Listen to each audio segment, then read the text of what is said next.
Most people think they are broke because of money. But what if they are broke because of the way they think about money?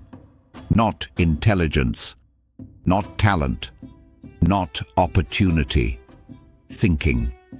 In modern life, wealth is no longer just physical. It is informational, psychological, invisible. Opportunities move through networks.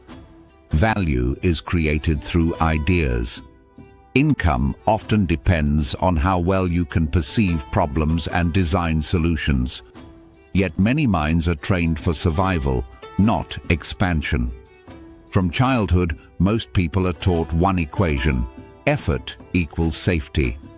Work hard, follow rules, avoid risk, stay realistic. It sounds responsible. It sounds mature. But hidden inside this mindset is a quiet ceiling. Because safety and growth rarely move in the same direction.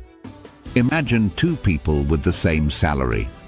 One sees money as something fragile, hard to get, easy to lose. The other sees money as something neutral, a tool, a resource that moves toward value.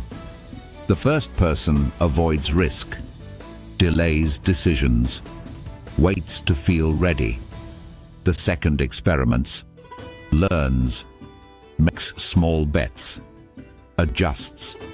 Over 10 years, their financial lives look completely different.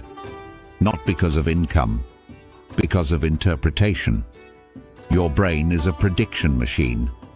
It constantly scans for threat. And to your nervous system, financial uncertainty feels like danger. So it protects you. It tells you not to invest because you might lose, not to start because you might fail, not to ask because you might be rejected. The mind calls this caution. But often, it is fear wearing logic as a disguise. Poverty is not only a lack of money, it can also be a pattern of thought, a belief that resources are scarce, that other people are lucky, that systems are fixed, that your role is small. When the mind accepts these assumptions, it stops looking for leverage. It stops asking better questions. It stops imagining scale. And once imagination shrinks, behavior follows.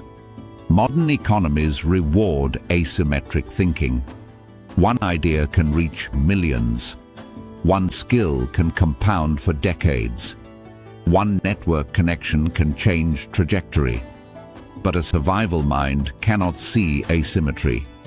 It sees only effort and hourly trade. If your internal model of the world is limited, your actions will be limited. And if your actions are limited, your outcomes will confirm your beliefs. This is the loop. You believe wealth is rare, so you avoid risk. So you never build assets. So wealth remains rare in your experience. The mind then says, "See, I was right." The real constraint was never income. It was perception. This does not mean anyone can think their way into millions. Reality has structure. Inequality exists. Circumstances matter. But within those constraints, interpretation still shapes trajectory. Some people look at a problem and see injustice. Others see demand. Some see competition. Others see market gaps. The environment is the same. The lens is different. And the lens quietly determines who experiments and who waits. The paradox is simple. The mind tries to protect you from loss. And in doing so, it protects you from growth. It prefers predictable discomfort over uncertain expansion. A stable paycheck over volatile upside. Familiar struggle over unfamiliar possibility. It calls this wisdom. But sometimes it is just conditioning. If your thinking is optimized for safety, you may feel responsible. You may feel realistic. You may even feel intelligent and still remain financially stuck. Because in a world that rewards leverage, creativity, and risk calibration, a mind trained only for caution becomes a cage. Not a dramatic cage, a quiet one. The question is not whether the economy is difficult. It often is. The question is whether your internal model of reality is smaller than the reality itself. Because if your mind assumes limits before testing them, you may never discover which barriers were real and which were only beliefs.